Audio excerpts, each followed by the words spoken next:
Kayla Finley from South Carolina was recently thrown in jail after authorities found a search warrant, not a search warrant, an arrest warrant for her dating back to about 10 years ago.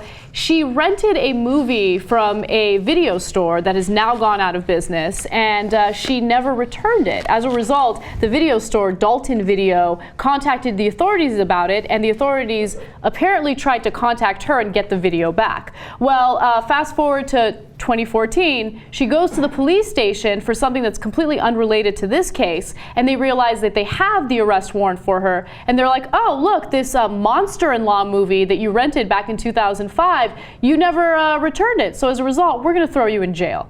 Okay. So, I'm bringing it, as ridiculous as this story sounds, I'm just bringing it up to show you how unbelievable our so-called justice system is, right? Can we please stop throwing people in jail for things that are non-violent, right? So if it's a robbery, obviously that's violent. If it's murder, if it's rape, if it's sexual assault, things like that, I get it, right? Non-violent drug offenses, stupid things like this. I mean, this video store isn't even in business anymore. So in Norway, the guy who killed 77 people gets a 21-year sentence. Here, you don't return a video cassette from 10 years ago, they put you in jail. Now, she was released on bond, thank God, right? Are they not merciful? The proper way to handle that is, oh man, this is really embarrassing. We got an arrest warrant out for you. You got to pay this bill. I don't know who you would even pay it to because they're out of business. But you got to take care of this. You don't throw the woman in jail. That's insanity. This charge is so old and so irrelevant. It's failure to return a rented video cassette.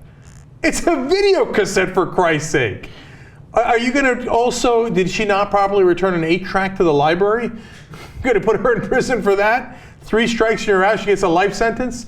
Come on, man. Bounds of reason, man. Use some human judgment. Don't put people in jail for this. No, look, this is a stretch from this story, but as I was reading this, I was just thinking about our justice system as a whole and all the different things that are going wrong right now. So there are the private prisons, we've talked about that on various occasions, but now there's like the reemergence of those debtors' prisons, right? And we're supposed to have certain protections, like bankruptcy protection, if there are certain bills that we just can't pay. Let's say we have credit card debt and we lose our jobs. If you can't pay that debt, you can file for bankruptcy. But now all of a sudden, if you get a traffic citation or some sort of legal issue in a particular state and you fail to pay those bills, you get thrown in prison for that now.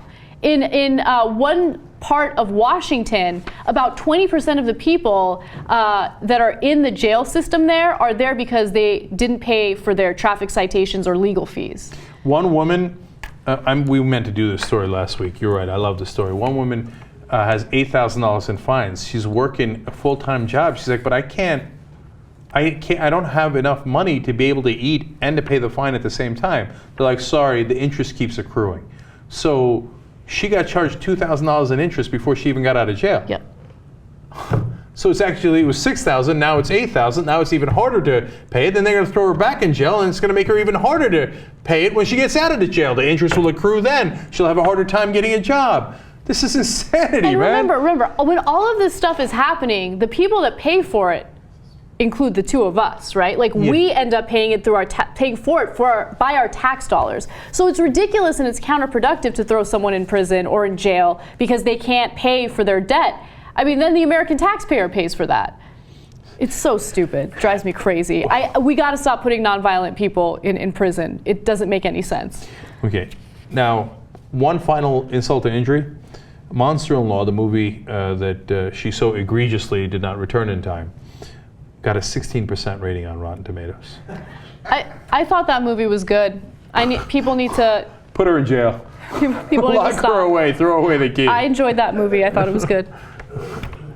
Did you see it? No, but it has J-Lo in it. And Jane Fonda. To be fair, Out of Sight with J-Lo was very good.